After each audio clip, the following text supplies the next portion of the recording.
Hello, everyone. We are going to start the show off with one of my favorite people, Robert Stieve. Arizona Highways Magazine is taking a look at a place a lot of us will spend time at over the summer, Lake Powell. So I think is it meant to be this time of year that you cover that? Yeah, we kind of think about what issues we feature certain areas, and you know, the lake's a great place for summer vacation, especially if you've got kids, and you know, there's houseboating, there's kayaking, there's just camping up there. There's a lot to do. So if you're going to go there maybe during the summer, this will give you some hot spots to hit that maybe you didn't know were there, or you've always gone to the same place or whatever. Yeah, it's a lake with a lot of history and a lot of scenery, so that's what we're going to show you today. But the cover, we're staying consistent. Chris Paul is still doing our covers, right? Yes. In fact, we've been looking at them all year long, and for your viewers who watch every day, as they should, know that Chris is a Tucson artist, and so that's his version of Lake Powell there. Coming up next month, we have the Santa Catalinas, so it's a hometown cover next month. But there it is, Lake Powell. And you know what? He's been doing a really great job, and I love that we're taking the whole year and letting him be very artistic and expressive with these. But once you open up the pages, we kind of get into some different scenes. Now, the first one is the afternoon thunderstorm near, is it Padre Bay? Padre Bay, I think that's the shot we're going to look at.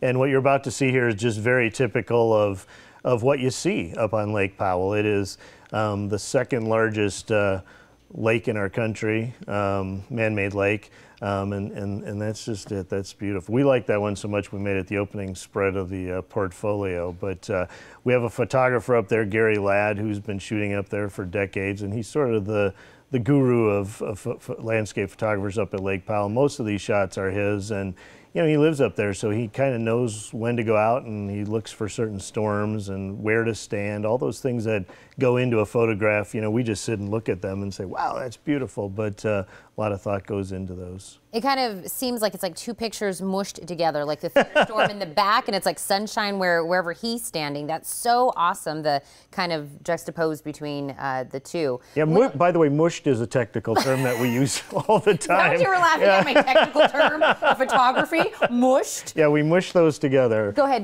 you know, use that. Actually, we didn't mush anything in that photo. It was just one shot. But if I see a mushed photo, I'll point it out. You'll let me know. We have morning light at the Twilight Canyon, and just like with the thunderstorm, I feel like we talk about this all the time, just picking that exact moment to capture it. Yeah, and you know, this shot, I mean, it's just, you know, we sit in the office and think about, well, which one would you want to hang on the wall at home? And I mean, it's so hard to choose, right?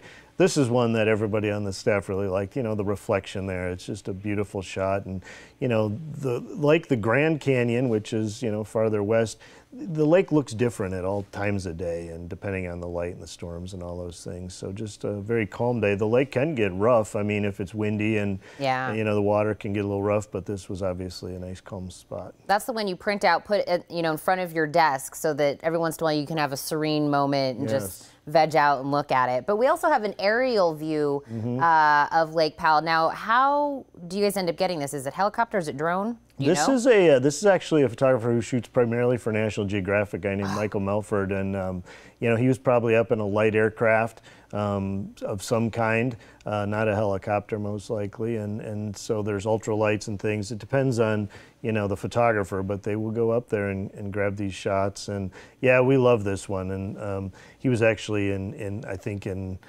Asia somewhere. I don't know, he was way out of the country and off the grid, and we barely got this one in at the last second, but we're glad it made it. Absolutely. We have Sandstone Buttes in the next one.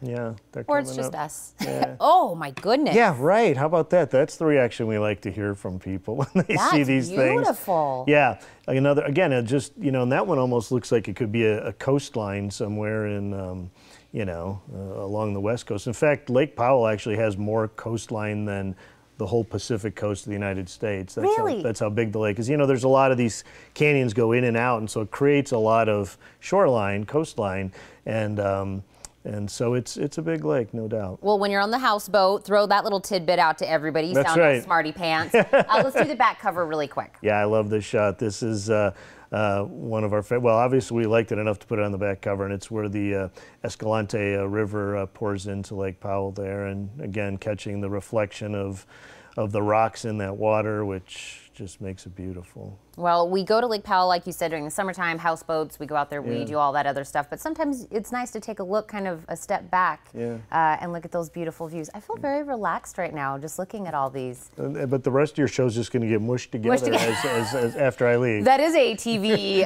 terminology we use, mushed. So you guys at home, if you want to subscribe to Arizona Highways Magazine and feel this serene feeling I'm feeling now, go to 1-800-543-5432 or visit ArizonaHighways.com.